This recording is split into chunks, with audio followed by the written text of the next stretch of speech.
लक्ष्मी का अपने घर में पूरा दबदबा था। हिटलर की तरह वो सारा काम अपने पति और बेटे से करवाती।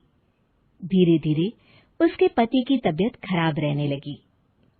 सुनो जी, अब आप बुजुर्ग हो गए हो, काम में भी अब हाथ आपके फुर्ती से नहीं चलते। अरे भाग्यवान, भगवान से डर।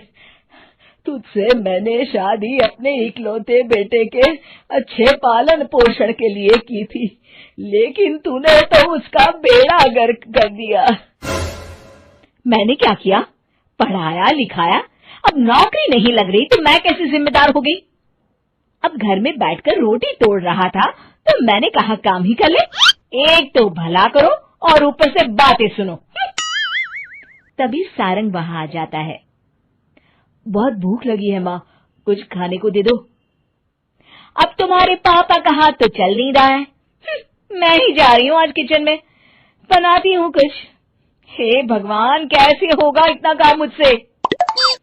लक्ष्मी किचन में काम कर रही होती है कि तभी अचानक उसे आइडिया आता है। अरे मैं भी ना, अरे यहाँ तो फ्री की नौकरानी ला सकती हूँ मैं, फिर मैं क्यों खाना बना रही हूँ? उस दिन लक्ष्मी सारंग की पसंद का खाना बनाती है और बैठकर उसे बड़े ही प्यार से खिलाती है। खा ले बेटा, खा ले, पेट भर के खा ले। अरे रुक, मैं तेरे लिए ना गर्मा गर्म रोटियां लाती हूँ। सारंग और उसके पिता एक दूसरे की ओर बड़े ही हैरानी से देखते हैं।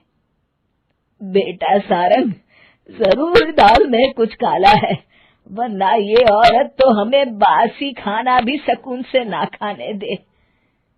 सुनील की बात लक्ष्मी सुन लेती है और जोर जोर से चिल्लाने लगती है।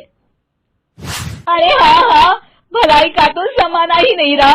एक तो आग में खुद को जलाकर तुम लोगों के लिए खाना बना रही हूँ और ऊपर से तुम्हें दाल काली लग रही है। अरे माँ, पिताजी का ये मतलब नहीं था, तुम बुरा मत मानो। अरे हाँ बेटा, तू कहता है तो मान लेती हूँ। लक्ष्मी सारंग के पास बड़े ही प्यार से बैठ जाती है और फिर कहती है, बेटा मैंने ना तेरी शादी करने की सोच ली है।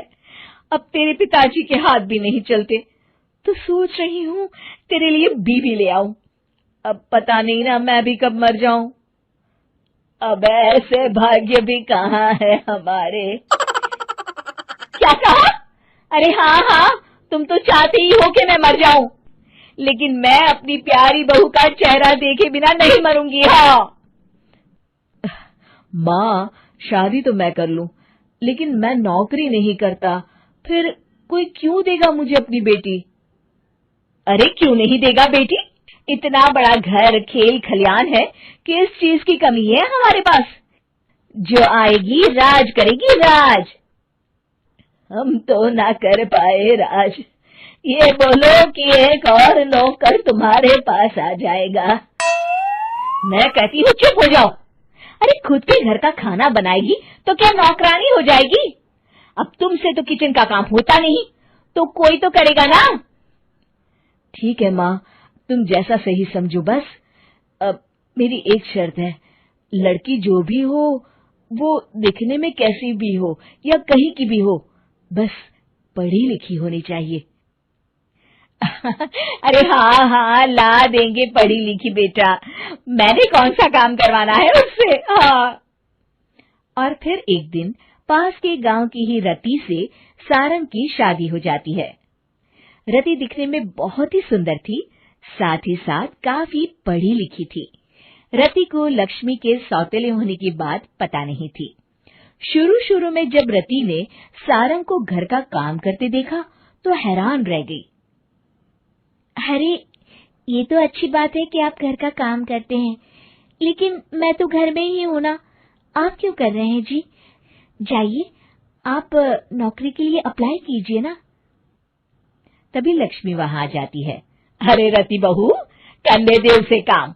और हाँ, मेरे घर के कुछ नियम है, कायदे हैं, यहाँ बीच में ना ही बोलो तो तुम्हारे लिए अच्छा होगा। रति को लक्ष्मी की बात कुछ अजीब सी लगती है।